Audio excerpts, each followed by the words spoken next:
ak yeneen waaye balaa boobu ñu dem di kat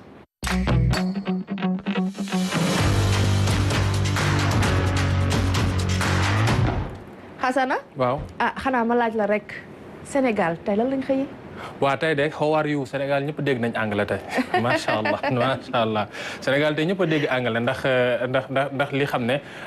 moo xew fële ca Maison Blanche White House xam ne le président des États-Unis daa amoon ab ay gan mën nañ ko wax sax ci gan yooyu nag président de la République Bassirou Diomaye Faye bokkoon ca mu nekk loo xam ne ça a été vraiment repris en boucle parce que tout le monde attendait li xam ne moom mooy visite parce que c'était pas la première fois président Bassirou Diomaye Faye dem foofee ci États-Unis c'est la deuxième fois ñu fàttali ne demoon na fa ci lu yàggul dem xoolo ji parc technologique yeegi xam ne moom mooy innovation yi fa am nan la ñuy mën a def ba andiwaat ko suñu biir réew bi yoon nag mu delluwaat fa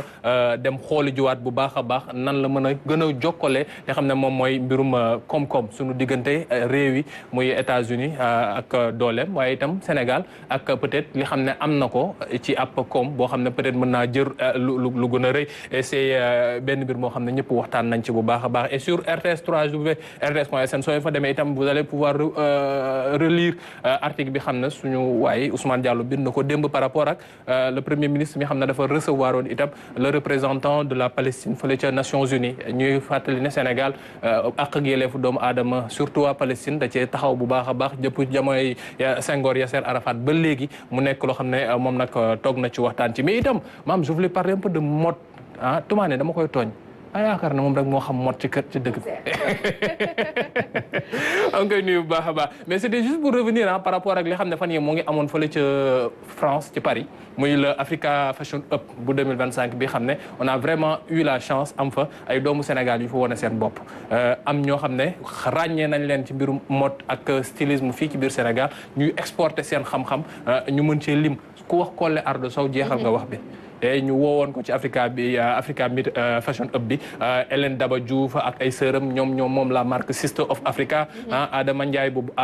Adama Paris lañ ko gën a xamee yaa aussi Mariama Gueye bu Nene Yaya mais aussi Lahat Gueye bu Algueye Dakar ñooñu ñëpp nekk ay borom kàngam yu dem foofu noonu waxtaanee lu jëm ci mbirum mode fekkee ay défilé pour vendre itam destination Afrique mais aussi destination Sénégal par rapport ak vaccin ak yi xam ne moom la ñuy def et c'est des choses assez importantes Toumzé naa ko wax affaire yi suy dóor mu dugg non xam naa moo damay génnaat ndànk te Xasana buñ ne Sisters of Africa suñu xel day demaale itam ci États-Unis ndax solal nañ Beyoncé waaw solal nañ Beyoncé ci lu yàggul surtout ci benn clip bi xam nañ def nañ ko boo xam ne am na benn doomu Sénégal boo xam ne gars yi nee nañu Sénégal xam nga ñun nag Sénégal soo santee Diouf Ndiaye wala Diop rek ñu ne ñoo ko moom waa Côte d'Ivoire neen itam kooku seen doom la ñun suñ demee ba ci biir nañ taxaw ne Obama ñun ñoo ko jur te boo demee it fële ca nan du sud fan Soudan du Sud waaw Soudan du Sud waaw jéeg yeeg jóob yi duroo nañ lool sant weer duroo nañ lool donc c'est des actualités que vous pouvez retrouver ci site bi www.rts.sn et comme je le disais démb dëkk bi yëpp ñoo doon làkk how are you thank you la raison est simple c'est-à-dire par rapport ak waxtaan bi xam ne président de la République Bassirou Diomaye Faye sekk na ko ak le président des États-Unis muy Donald Trump mais au-delà de cet échange ak audience bi il y a aussi d'autres événements yoo xam ne à côté le président de la République def na ko ndax président de la République su demee du moom képp mooy dem mais itam du dem pour benn mbir képp day dem pour lijjanti itam mbirum koom-koom boo xam ne Afrique da koy soxla surtout Sénégal moo tax nag président moom ba mu demee gisee na ak ñi xam ne ñoom ñooy waa Boeing xam nga Boeing ñëpp xam nañ leen ci mbirum defarum avion ak doole gi xam ne am nañ ko ci àdduna mu waxtaan ak ñoom waxtaan ak ki xam ne moom moo jiite woon délégation ba di monsieur Schnabel moom mooy vice président exécutif chargé des opérations internationales waxtaan pour mbiru xool nan la ñuy def pour coopération am entre ñiiti waa Boeing ak itam waa Air Sénégal mais aussi waxtaan na ak ñeneen ñi xam ne ñoom ñooy ay dirigeants yu Millennium Challenge Corporation MCC mi xam ne daa am trop doole lool yenn saa ci yenn mbir yi xam ne dañ koy doxal fii suñu mbirum koom-koom muy énergie wala yeneen mbiri dañ ciy dugal seen loxo donc mu waxtaan ci ak ñoom waxtaan itam ak waa FMI ak waa Banque mondiale ñi xam ne coow lu bëri na lool ci ñoom keroog ñoo ngi ko doon waxtaan fii ak bokkum par rapport ak mbirum dette beeg appui financier yi ñu war a am ou pas donc vraiment mën nañu wax ne xanaa ñuy xaar rek peut-être dina tase ak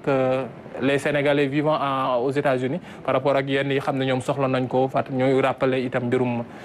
visa yeeg mbirum ñi xam ne dañoo wax ne peut-être ñu déporte leen ou pas donc ça ce sont des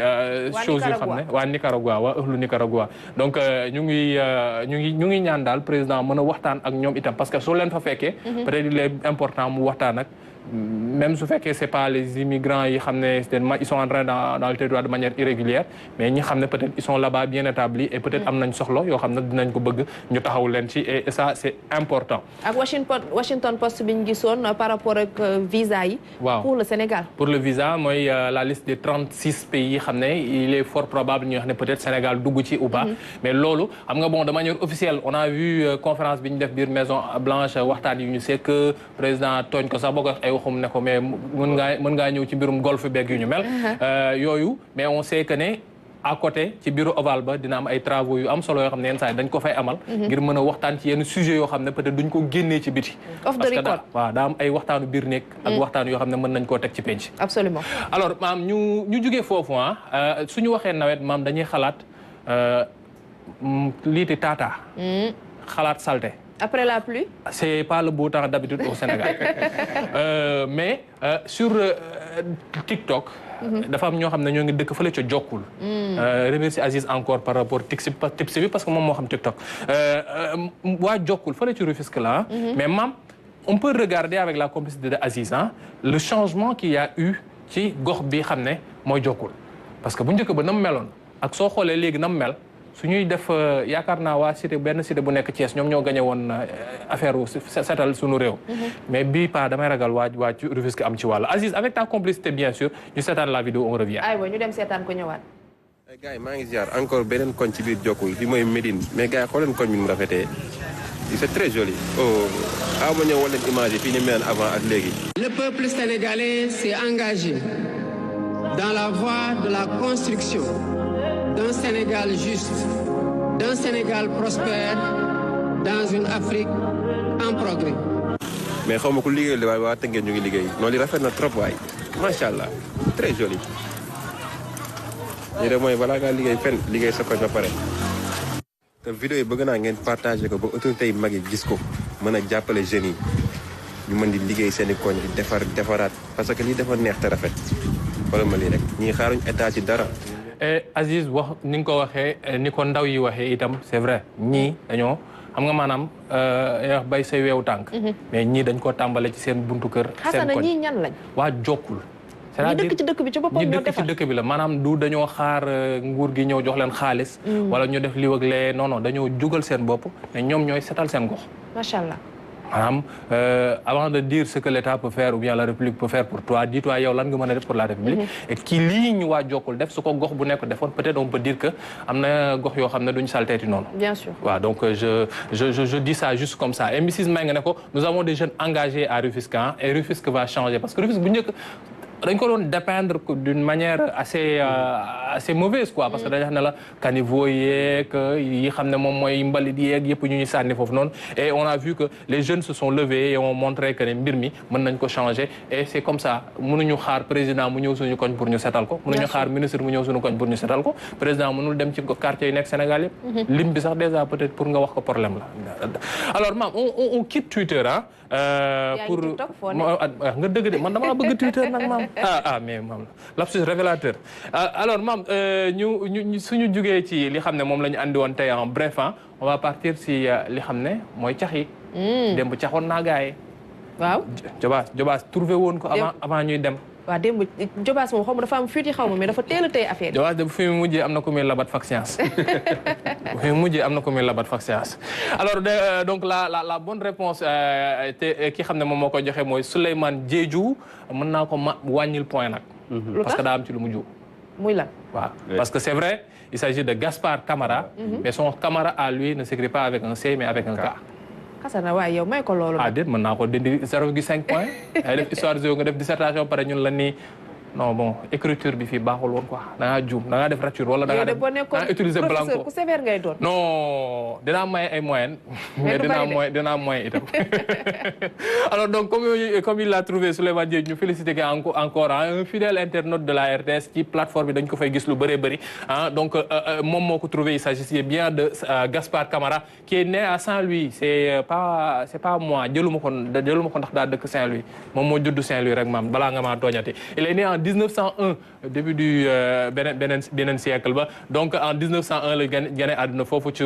Saint-Louis Gaspard fut l'un des premiers médecins sénégalais diplômés à l'école de médecine de Gorée Gorée gii nii foofu la école de médecine ba nekkoon ci jamonoy colon yo la woon moom bokk na ci ñi xam ne ay premiers Sénégalais yu am diplôme bi à 25 ans il commence une brillante carrière mais carrière am li tax nit ñi gën koo marqué fàttali ko sax mooy taxaw gu mu doon taxaw ñu xam ne amuñu woon maam mooy le médecin des démunis noonu la ko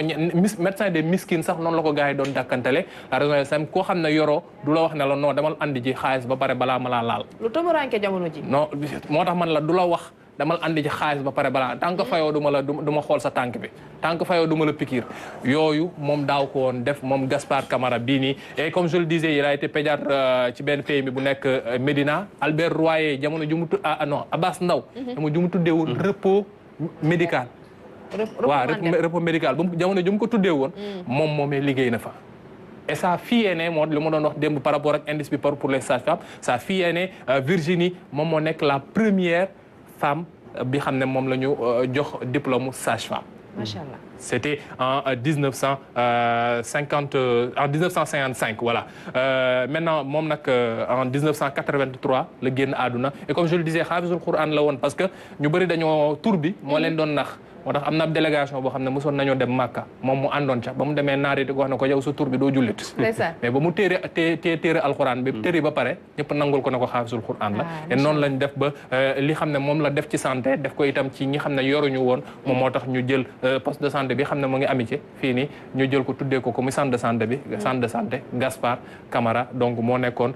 personnalité bi xam ne démb moom lañ doon bëgg xamale ak sénégalais yi parce que ñu bëri dañuy déggu tur bi mais peut-être xar kanam gi lañ dul xàmmee macha allah li nga indi Xasana am na solo ndax yaakaar naa ne Gaspard Camara ñu bëri fa lañ juddoo registre d'état civil ñu juddoo principal itam fa la ne te ñu bëri xamuñ ne jëmm ji moom lañ ko tuddee ak lim fi def surtout que jamono ji faju te yoroo xaalis jafe na trop kon nag war nañu roy ci moom trop maam kay yàlla nañ yàlla may wér amiin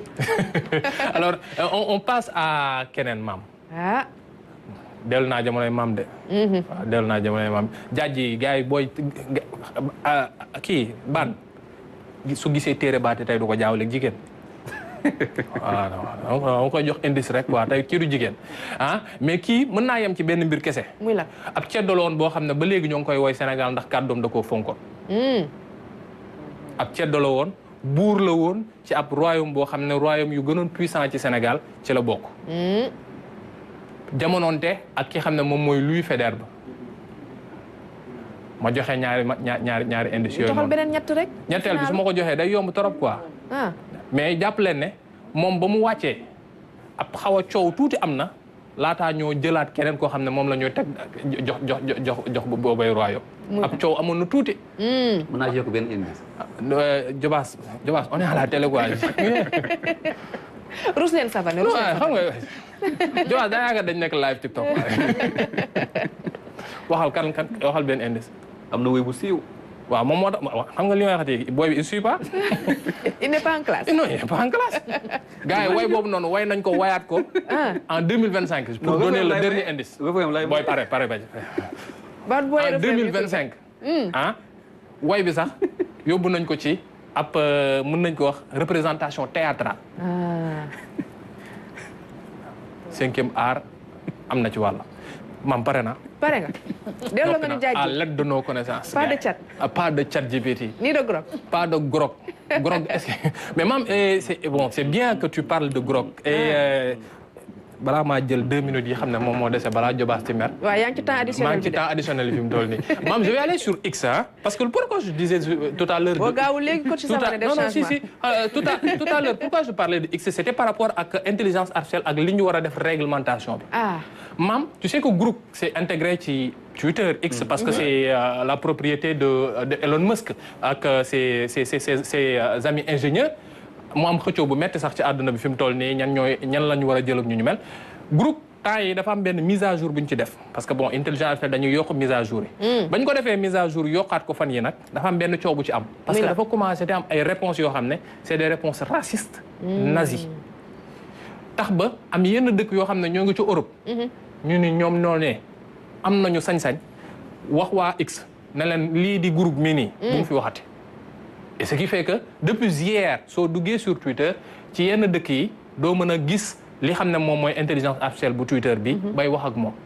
donc pour montrer que dans d'autres pays la réglementation est bien plus en avance que ñun nuñ ko yaakaaree et que l'intelligence artificielle peut être mesurée ñu wax na non lii nga war a def ak lii waroo ko def pour ne pas heurter sensibilité yi mais itam mën a andi loo xam ne ay débauche la. te it c'est des questions de souveraineté. surtout. macha allah. imam wax na ko fi keroog DeepSeek soo ko laajee Ouïghour du la tontu. waaw nga laaj ko Tiananmen la fa xewoon ci benn jamono du la tontu. parce que am na nuñ ko dëkk bee ko tëggee noonu. voilà am na solo. jërëjëf Xasana. waaw li nga indi am na solo waay. waaw sant ak gërëm ñeel na la. jërëjëfati waay. mu wëlbatiku ci Fatou Savané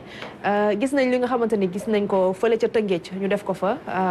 quartier boobu di Jokkul mu nekk initiative citoyenne bu rafet boo xamante ne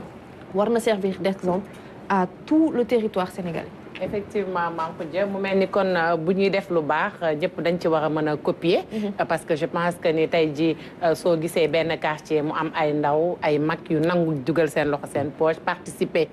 li nga xamante ne symboliquement ci defar seen gox ba pare ñu defar ko mu am ni li nga xam ne mooy taar. gën jógee ci suuf seeg si ndox mi ñëw ci li nga xam ne mooy pavé set ñu def ci ay décoration ça veut dire tout simplement que boo bëggee rek man qui veut peut. donc aujourd'hui tey jii ku nekk kon ci koñam mën na def initiative boobu mais nag dafa fekk ne parfois dina am koñ yoo xam ne dina méttee defar parce que li fa nekk ci anarchie ci la bokk mais quand même dina métti parce que li ngay bëgg def du ñëpp ñoo koy bëgg ak yow donc foofu rek mooy am problème fii nag heureusement que ñëpp dañoo déggoo ba pare amoon envie defar ñu defar mu baax mu doon exemple boo xam ni ñëpp war nañ ko mën jël c'est à suivre Jobaas beneen exemple